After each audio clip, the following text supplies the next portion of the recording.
ఐక్యరాజ్య సమితిలో శ్రీలంకకు వ్యతిరేకంగా అమెరికా ప్రవేశపెట్టే తీర్మానం విషయంలో టీఎంకేతో కేంద్ర ప్రభుత్వం చేసిన చర్చలు అసంపూర్తిగా ముగిశాయి.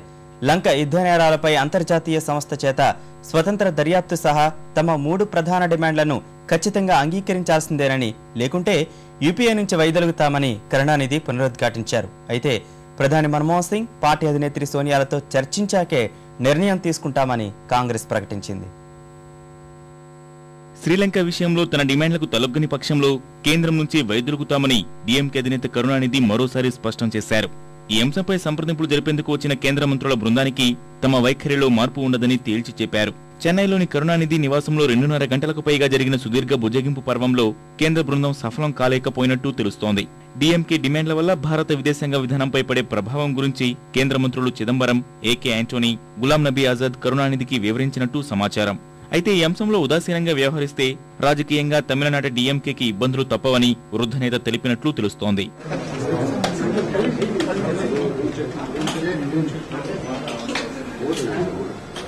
శ్రీలంకకు వ్యతిరేకంగా అమెరికా ఐక్యరాజ్య సమితిలో తీసుకొచ్చే తీర్మానాలకు భారత్ ఖచ్చితంగా మద్దతివ్వాల్సిందేనని డీఎంకే ప్రధానంగా వాదన చేస్తోంది.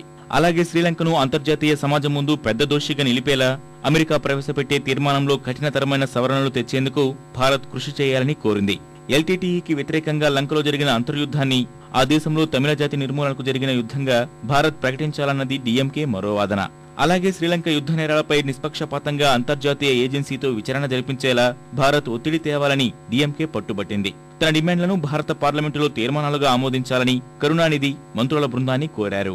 மனித உரிமை மனிதாபிமானமற்ற சட்டமீறல்கள் இலங்கை தமிழர்களுக்கு எதிரான இனப்படுகொலைகள் குறித்து விசாரணை நடத்தப்பட வேண்டும், விசாரணை நடத்தப்பட வேண்டும் என்று திருத்தங்களில் கொடுக்கப்பட வேண்டும் என்று வலியுறுத்தி கேட்டுக் கொண்டிருக்கிறேன்.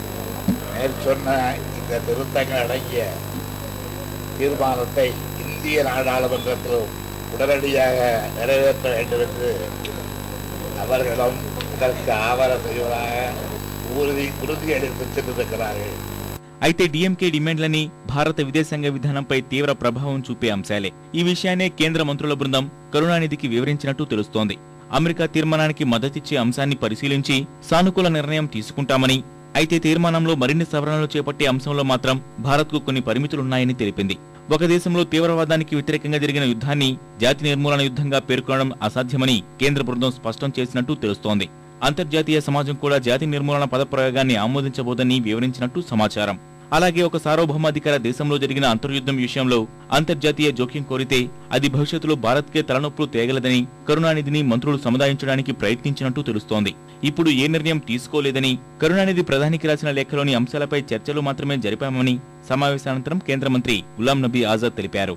We just wanted to discuss in person the contents of the letter which the leader had written to Prime Minister and Mrs. Gandhi, and we have discussed threadbare the contents of the letter and we will report back to the Prime Minister.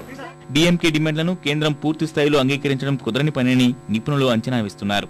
మన విదేశాంగ విధానానికి లోబడే నిర్ణయాలు ఉంటాయని భావిస్తున్నారు.